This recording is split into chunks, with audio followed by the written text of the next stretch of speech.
Hardware வந்து எந்த சின்னத்தை அழுத்தினாலும் ஒரு குறிப்பிட்ட சின்னத்துக்கு தான் அந்த வாக்குகள் போய் சேரும்.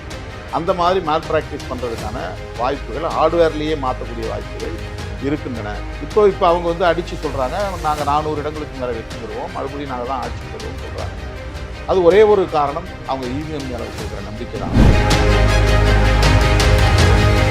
விமர்சிக்கிறவர்கள் ஒரு புறம் இருந்தாலும் கூட பாராட்டுகிறவர்களும் பெரும்பான்மையாகத்தான் இருக்கிறார்கள். பயனடையக்கூடிய மக்கள் பாராட்டி கொண்டிருக்கிறார்கள். ஒரு அரசு பேரிடரை எப்படி எதிர்கொள்ள முடியுமோ அப்படித்தான் இந்த அரசும் எதிர்கொள்கிறது. ஏற்கனவே இவர் மேலே வந்து வழக்கு போடுவதற்கு இவரே ஒரு அதிகாரியாக இருந்து பணியாற்றி இருக்கிறார். அப்போ இவரே அவர் மேலே வந்து வழக்கு புனைவதற்கான எல்லா வேலையும் செய்தவர் என்பதனால் அவரே அந்த வழக்கை விசாரிக்கிறது, எந்த வழக்காக இருந்தாலும் அந்த வழக்கை விசாரிக்கிறது வந்து சரியானது இல்லை அப்படிங்கிறதான் அதுதான் வந்து நம்ம சொல்லக்கூடியது. எப்போ பார்த்தாலும் வந்து முஸ்லீம்கள் இதை செய்கிறாங்க, கிறிஸ்தவர்கள் இதை செய்கிறாங்க, மத மாற்றம் செய்கிறாங்க, இந்துக்கள் இங்கே வந்து பாதிக்கப்படுறாங்க, இந்து மக்கள் இங்கே புரண்டப்படுறாங்க.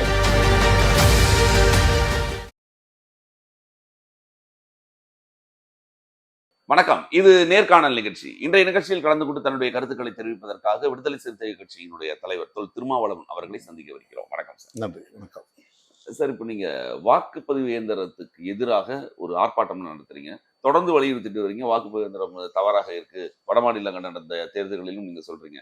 ஆனா இந்த வாக்குப்பதிவு இயந்திரத்தை பற்றி தொழில்நுட்ப வல்லுநர்கள் ரொம்ப சரியாக தான் இருக்கு அப்படின்னு சொல்றாங்க. ஏன்னா நெட்வொர்க் தொடர்பு எல்லாம் இல்லாம இருக்கு, அதுல வந்து தனியாக ஹேக் பண்றதுக்கான வாய்ப்புகள் குறைவு, ஒவ்வொரு தொகுதியிலையும் ஒவ்வொரு வேட்பாளர்கள் மாறும்போது செய்ய முடியாதுன்னு சொல்றாங்க. ஆனா நீங்க தொடர்ந்து அதை எதிர்த்தே வரீங்க, என்ன காரணம்? ஆதரவாக கருத்துக்கள் கூறுகிற வல்லுநர்கள் இருப்பதைப் போலவே இதற்கு எதிராக கருத்துக்கள் கூறுகிற பல வல்லுநர்கள் இருக்கிறார்கள். அதற்கு நிறைய ஆதாரங்களையும் அவர்கள் பதிவு செய்திருக்கிறார்கள். இது தொடர்பான நிறைய ஆய்வுகளை செய்து அதை அவர்கள் டெமோ செய்து காட்டுகிறார்கள். இப்படி செய்தால் இந்த மாதிரி மேனிப்புலேட் செய்ய முடியும், தொலைதூரத்திலிருந்தும் ரிமோட் கண்ட்ரோல் மூலமாக அதை ஆப்ரேட் செய்ய முடியும், யார் எந்த சின்னத்திற்கு வாக்களித்தாலும் ஒரு குறிப்பிட்ட சின்னத்திற்கு அது போய் சேரக்கூடிய வகையில் அதில் மாற்றி அமைக்க முடியும், அதற்கு ஏற்ப சில தொழில்நுட்பங்கள் இருக்கின்றன என்று அந்த வாக்குப்பதிவு எந்திரத்திற்கு எதிராக கருத்து சொல்லக்கூடிய பல வல்லுநர்கள் இருக்கிறார்கள்.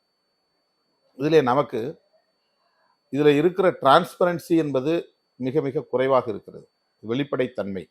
இப்போ பேலட் சீட் அப்படின்னு முன்னே இருந்தது வந்து நம்ம போன உடனே நம்ம பேரை சொன்னதும் நம்ம வாக்காளர் பட்டியலில் நம்ம பேர் இடம்பெற்றிருக்கிறான்னு உறுதிப்படுத்திக்கிட்டு நமக்கு ஒரு சீட்டு கிழிச்சு கொடுப்பாங்க. அதில் வேட்பாளர்கள் பெயர் இருக்கும், அதுக்கு நேராக அவங்களுடைய சின்னங்கள் இருக்கும். வாக்காளர்கள் போய் அந்த மறைவிடத்தில் நின்று அவங்க எந்த வேட்பாளருக்கு வாக்களிக்க விரும்புகிறார்களோ அந்த சின்னத்தை பார்த்து அதில் ஒரு முத்திரையை குத்தி மடித்து வாக்குப்பெட்டியை போட்டு விட்டு வருகிறார்கள். இது மிகவும் வெளிப்படையானது. வாக்காளர்களுக்கு தாங்கள் யாருக்கு வாக்களிக்கிறோம் என்பது அவர்களுக்கு தெரியக்கூடிய வகையில், அதை உறுதிப்படுத்திக் கொள்ளக்கூடிய வகையில் பேலட் சிஸ்டம் இருந்தது. இன்றைக்கு மின்னணு வாக்குப்பதிவு எந்திரத்தில் வேட்பாளர்கள் பெயர்கள் இருக்கின்றன, அவர்களுக்கு நேராக சின்னங்கள் இருக்கின்றன. அந்த சின்னத்திற்கு நேராக இருக்கிற பொத்தானை நாம் அமைக்கினால் அதில் விளக்கு எரியும், அவருக்கு தான் நாம் வாக்களித்தோம் என்று நாம் கருதி வந்து விடுகிறோம். ஆனால் இது போதிய வெளிப்படைத்தன்மை உடையது என்று சொல்ல முடியாது. இல்ல, அந்த இடத்துல உங்களுக்கு லைட் எரியுது, லைட் எரியுது, எப்படி வேணாலும் வந்து அதில் மேனிப்புலேஷன் பண்ண முடியும். இப்போ வந்து எரியுது, ஆனால் அது வந்து வேற மேனிப்புலேஷன் பண்றதுக்கான ஏன்னா எலக்ட்ரானிக்ங்கிறது எப்படி வேணாலும் பண்ண முடியும். எலக்ட்ரானிக் இது, ஆனா நெட்வொர்க் கனெக்ஷன்ல அப்படிங்கும்போது ஒரு சிங்கிளா எப்படி நம்ம பண்ண முடியும் அப்படின்னு சிங்கிளா இல்ல. இதுல வந்து ஆரம்பத்திலேயே வந்து அந்த எலக்ட்ரானிக் ஓட்டிங் மிஷின்ல ஹார்ட்வேர்லயே அவங்க வந்து சில மால் பிராக்டிஸ் பண்ண முடியும் அப்படிங்கிறது தான். என்ன சொல்றாங்கன்னா, இப்போ நமக்கு விசாரிச்சு வரையிலும் இப்போ ஒரு சட்டமன்ற தொகுதியில் 2 லட்சம் ஓட்டு அல்லது 2.5 லட்சம் ஓட்டு இருக்குன்னு சொன்னா, தமிழ்நாட்டில் 2.5 லட்சம் ஓட்டு. ஒரு நாடாளுமன்ற தொகுதி சொன்னால் 12 லட்சத்திலிருந்து 15 லட்சம், சில இடங்களில் திருவள்ளூர் மாதிரி இடங்கள்லாம் 25 லட்சம் ஓட்டுலாம் இருக்குது. ஒரு பூத் வந்து 1000 வாக்குகள் கொண்டதாக இருக்கும், அதிகபட்சம் 1000 வாக்குகள். இப்போது ஒரு சட்டமன்ற தொகுதியில் 2 லட்சம் வாக்குகள் வந்து போடுறாங்க அப்படின்னு சொன்னால் அதில் ஒரு லட்சம் வாக்குகள் வரையிலும் வாக்காளர் விருப்பப்படி வாக்களிக்கிற மாதிரி ஒரு செட்டிங் இருக்கும். அதுக்கு பிறகு போடுற எல்லாமே ஒரு குறிப்பிட்ட சின்னத்தை நோக்கி போகிற மாதிரி மாற்ற முடியும்.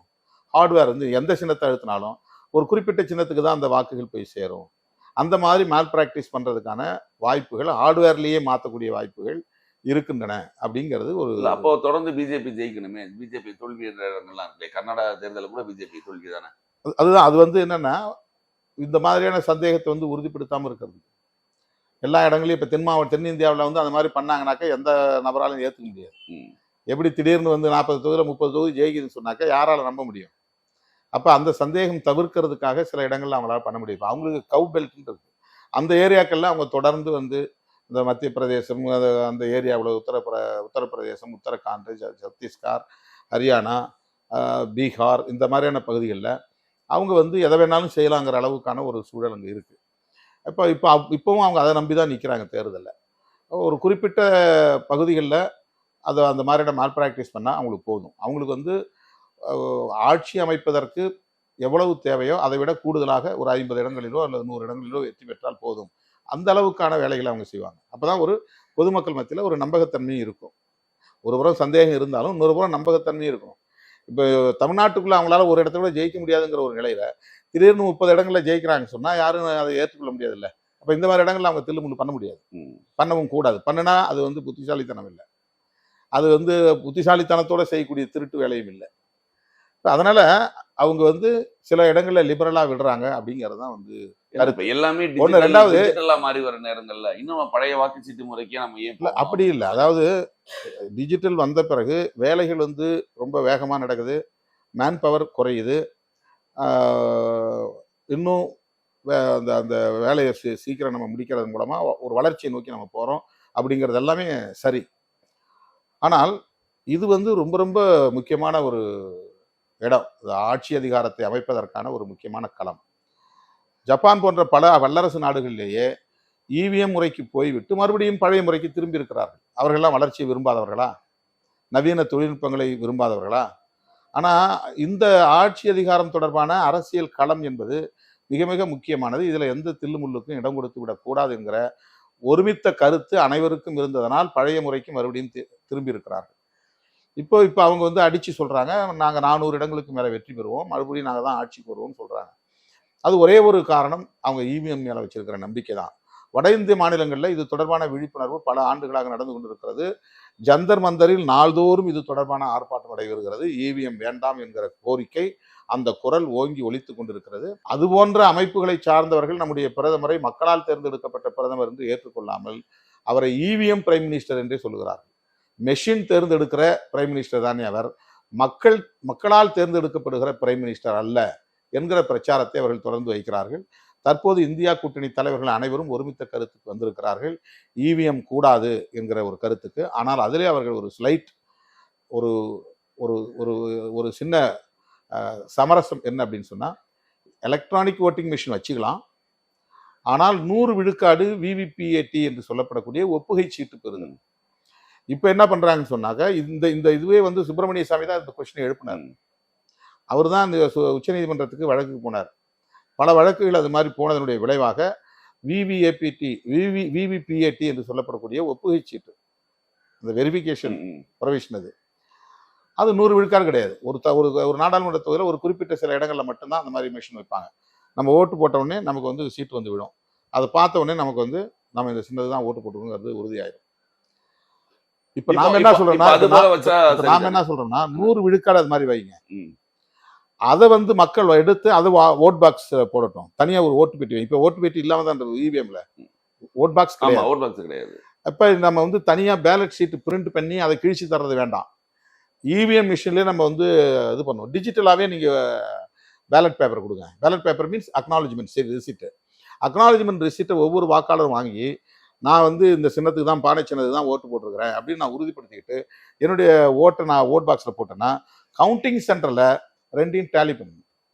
இப்போ இவிஎம் வந்து ஒரு காலையில் 8 மணிக்கு ஆரம்பித்தா 10 மணி 11 மணிக்கெலாம் ரிசல்ட் ஃபுல்லாக வந்துடும். இதை எண்றதுக்கு சில மணி நேரம் ஆகும். சாயந்தரம் 8 மணி கூட ஆகலாம். சாயந்தரம் 8 மணிக்கு அறிவிப்போம், ரெண்டையும் டேலி பண்ணுவாங்க. மெஷின் சொல்கிற எண்ணிக்கையும் ஓட் பாக்ஸ் சொல்கிற எண்ணிக்கையும் கரெக்டாக இருந்தால் பிரச்சனை இல்லைல்ல. அதனால transparency is the main factor. நமக்கு வெளிப்படைத்தன்மைங்கிறது தான் முக்கியம். அதனால தான் நாம் இந்த கோரிக்கை வைக்கிறோம். இப்போ திமுக அரசாங்கம் மேல சில பல்வேறு குற்றச்சாட்டுகள் தொடர்ந்து வருது. மழை வெள்ளம் பாதிப்புல கூட சரியா செயல்படலை அப்படின்னு பாதிப்புகள் வருது. சில ஊழல் குற்றச்சாட்டுகள், தண்டனை எல்லாத்துக்கும். இது இந்த நேரத்துல நீங்க கூட்டணி அப்படின்ற ஒரு காரணத்திற்காக நீங்க அவருக்கு ஆதரவு தெரிவிக்கிற நிலை இருக்கா?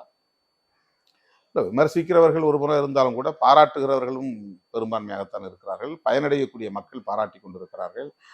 ஒரு அரசு பேரிடரை எப்படி எதிர்கொள்ள முடியுமோ அப்படித்தான் இன்றைக்கு இந்த அரசும் எதிர்கொள்கிறது. இதுல எந்த மெத்தனமோ அல்லது கையாலாகாத தனம் அப்படிங்கிற முன்னெச்சரிக்கை நடவடிக்கை எடுக்கலை இல்ல அப்படின்ற இல்ல ஒரு அதெல்லாம் குற்றச்சாட்டு மத்திய அமைச்சரே சொல்றாங்க. அது அரசியலுக்காக பேசுறாங்க. அவங்க கூட்டணியில் இல்லாதவங்க எப்படி பாராட்டி பேசுவாங்க? ஆனா மத்திய குழு பாராட்டிட்டு போயிருக்கு. அபிஷியல் டீம்ங்க வந்தாங்க. சென்னை உட்பட வட மாவட்டங்கள் 11 மாவட்டங்கள் பாதிக்கப்பட்டப்ப அந்த இடங்கள்லாம் சுற்றுப்பயணம் செஞ்சுட்டு தமிழ்நாடு அரசு மிகச் சிறப்பாக முன்னெச்சரிக்கை பணிகளையும் செய்திருக்கிறது, மீட்பு பணிகளையும் செய்திருக்கிறது என்று மத்திய குழுவை பாராட்டியிருக்கிறது.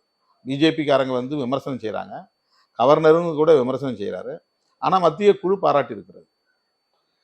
இப்போ அதை தொடர்ந்து பொன்முடி அவர்களுடைய தண்டனைக்கு கூட நீங்க ஒரு ஆதரவு தெரிவிச்சீங்க. அதுல ஒரு நீதிபதி இல்லை, அவரு செய்யலைன்னு நான் சொல்ல வரல.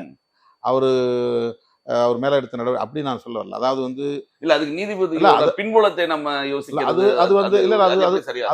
பொய்யும் இல்லையா, பொய்யான தகவல் இல்லையா? அவர் ஏற்கனவே ஒரு லா செக்ரட்டரியா இருந்தாரு. லா செக்ரட்டரியா இருந்தவங்க விசாரிக்க கூடாதுல்ல? அவங்களே விசாரிக்கிறதுங்கிறது அவர் என்ன பண்ணிருக்கணும்? ஜென்டில்மேனா இது நான் இந்த விளக்க நான் விசாரிக்கல, வேற நீதிபதிக்கு அனுப்புங்க அப்படின்னு அவர் வேற நீதிபதிக்கு அனுப்பியிருக்கணும். அதுதான் முறை.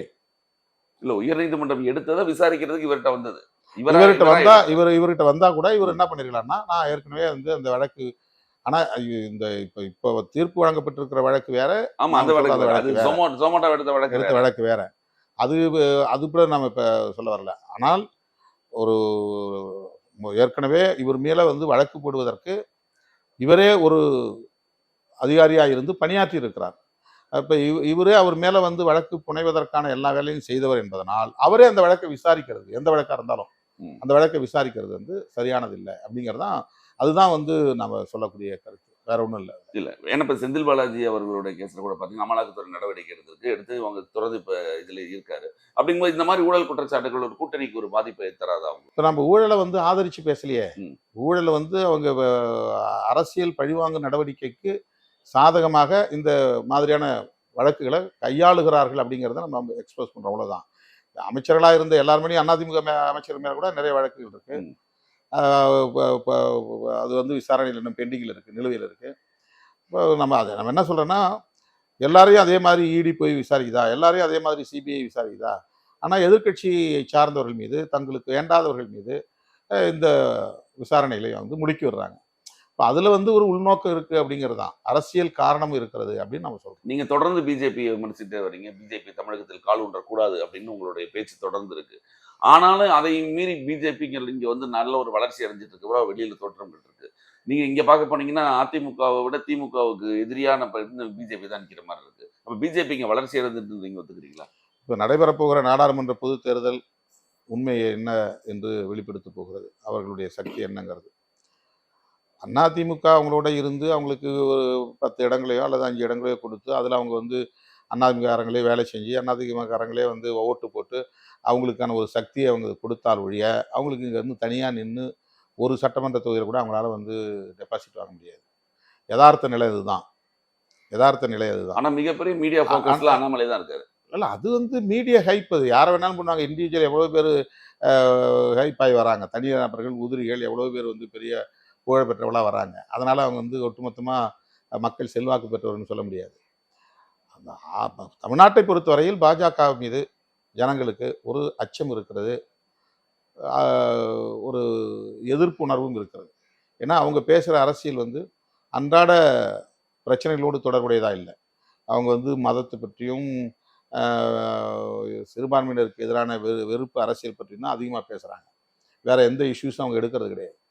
சமூகத்தில் நிலவக்கூடிய தீண்டாமை பிரச்சனைகளையோ அல்லது வறுமை பிரச்சனைகளையோ, வேலை இல்லாத பிரச்சனைகளையோ, விலைவாசி உயர்வு போன்ற பிரச்சனைகளையோ, நிலம் தொடர்பான பிரச்சனைகளையோ, சுற்றுச்சூழல் பிரச்சனைகளையோ பெருசாக அவங்க பேசுறது கிடையாது. எப்போ பார்த்தாலும் முஸ்லீம்கள் இதை செய்கிறாங்க, கிறிஸ்தவர்கள் இதை செய்கிறாங்க, மதமாற்றம் செய்கிறாங்க, இந்துக்கள் இங்கே பாதிக்கப்படுறாங்க, இந்து மக்கள் சுரண்டப்படுறாங்க, இப்படின்னு மத அடிப்படையிலான அரசியலே. அதே மாதிரி குற்றச்சாட்டு உங்க மேலேயும் இருக்கு. இந்துக்கள் மேல மட்டும் நீங்க இந்து மக்கள் மேல கிடையாது, இந்துத்துவ அஜெண்டாவை மதத்து மேலேயும் கிடையாது. இந்துத்துவ அஜெண்டாவை முன்னிறுத்தக்கூடிய பிஜேபி சங் பரிவார் அமைப்புகளை பேசுறாங்க. அவங்கள பேசுறத இவங்க வந்து மொத்தமா மதத்தை பத்தி பேசுறாங்கன்னு சொல்றாங்க. அந்த மதத்துல இருக்கிற மக்கள் தான் இன்னைக்கு விடுதலை சிறுத்தைகள் கட்சின்னு நிறைய இருக்கிறாங்க. எங்க குடும்பத்துல இருக்கிற எல்லாருமே வந்து என்ன கிறிஸ்தவர்களா, இஸ்லாமியர்கள் எல்லாம் இந்துக்கள் தான். எப்படி ஒரு மதத்தை எதிர்த்து மதத்தின் அடிப்படையிலான சமூகத்தை எதிர்த்து நம்ம வந்து ஒரு அரசியல் பேச முடியுங்க? அவங்களுடைய நலன்களை தான் நாம முன்னிறுத்துறோம். அவங்களுக்காக தானே போராடுறோம். பாஜக வந்து மத உணர்வையும் சாதி உணர்வையும் தங்களுக்கான அரசியல் ஆதாயத்திற்கு பயன்படுத்திக் கொள்கிறார்கள். அதை பார்த்து நீங்கள் எச்சரிக்கையாக இருங்கள், புரிந்து கொள்ளுங்கள் அப்படின்னு இந்துக்களுக்கு நாம் வந்து எச்சரிக்கை செய்கிறோம். அவ்வளவுதான். நீங்க இந்தியா கூட்டணிக்கு நீங்க தான் முன்னெடுத்து பல்வேறு காரியங்கள் செஞ்சுட்டு இருக்கீங்க. ஆனா இந்த கடந்த தேர்தலுக்குள்ள காங்கிரஸ் ஒரு சின்ன ஒரு தவறு நடந்துடுச்சு அப்படின்ற காரணத்தினால ம். அந்த ஒரு வெற்றி பாதிக்கப்பட்டது இல்லையா? இது போல தொடர்ந்து வரலாம்னு இருக்கிறதுக்கு ஏன்னா இல்ல, ஒற்றுமை எந்த அளவுக்கு சட்டமன்ற தேர்தல் வேற, நாடாளுமன்ற தேர்தல் வேற. சட்டமன்ற இல்ல தேர்தல் ஒற்றுமை எப்படி ஏற்படும்னு ஒரு இல்ல கேள்வி எல்லாம் மாநில கேட்கிறேன். வாரியா இருக்கக்கூடிய பிரச்சனைகளை மையப்படுத்தி தான் சட்டமன்ற தேர்தல் எங்கேயுமே நடக்கும். தமிழ்நாட்டில் நடக்கிற சட்டமன்ற தேர்தலும் சரி, உத்தரப்பிரதேசம் நடத்துகிற சட்டமன்ற தேர்தலும் சரி, தேசிய அரசியலை முன் வச்சு நடக்கிற தேர்தல் இல்லை.